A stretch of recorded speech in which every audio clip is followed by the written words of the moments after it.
নমস্কাৰ সকলোকে। আজি এটা বিশেষ ৰেচিপি ভিডিঅ' লৈ আহিছোঁ। বহু দিনৰ পৰা বনাম বুলি ভাবি আছিলোঁ, বনোৱা হোৱা নাছিলে। আজিৰ বিশেষ ৰেচিপিটো হৈছে ফুড কাষ্টাৰ্ড। তাৰ বাবে মই লৈছোঁ আপেল, কল, আম, আঙুৰ, ডালিম। পোনপ্ৰথমে ফলখিনি ভালদৰে সৰু সৰুকৈ কাটি লৈছোঁ। তাৰপিছত গাখীৰ 1 লিটাৰ গৰম হ'ব দি দিছোঁ। গাখীৰখিনি গৰম হয় মানে কাষ্টাৰ্ড 3 চামুচ মই মিক্স কৰি ল'লোঁ। গাখীৰ অকণমান দি কাষ্টাৰ্ডখিনি মিক্স কৰি থৈ দিলোঁ। এয়া মিক্স হৈ গ'ল। এয়া মিক্স হৈ যোৱাৰ পিছত এতিয়া মই গাখীৰখিনি এবাৰ লৰাই চালোঁ। গাখীৰখিনি প্ৰায় ডাঠ হৈছে। জুইটো একেবাৰে কমাই দিছোঁ। গাখীৰখিনি ডাঠ হোৱা দেখা পাই এতিয়া মই ইয়াতে চেনি অকণমান দি দিলোঁ। চেনিখিনি সোৱাদ অনুযায়ী দিলেই হ'ল।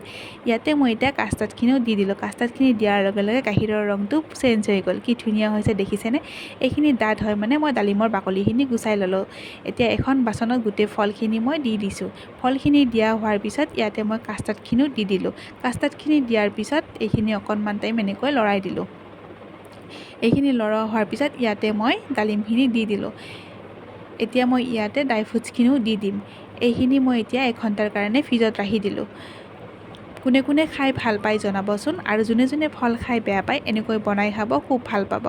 এয়া মই ফ্ৰিজৰ পৰা ওলাই চালোঁ, ধুনীয়া ঠাণ্ডা হৈছে। এনেকৈ খাই খুব ভাল লাগে। মোৰ হ'লে খুব প্ৰিয়। আপোনালোকে ভাল পায়নে জনাব। আজিৰ ভিডিঅ'টো এইখিনিয়ে। যদি ভিডিঅ'টো ভাল লাগিছে লাইক কমেণ্ট এটা কৰি দিব। আজিলৈ আহিছোঁ। Bye bye.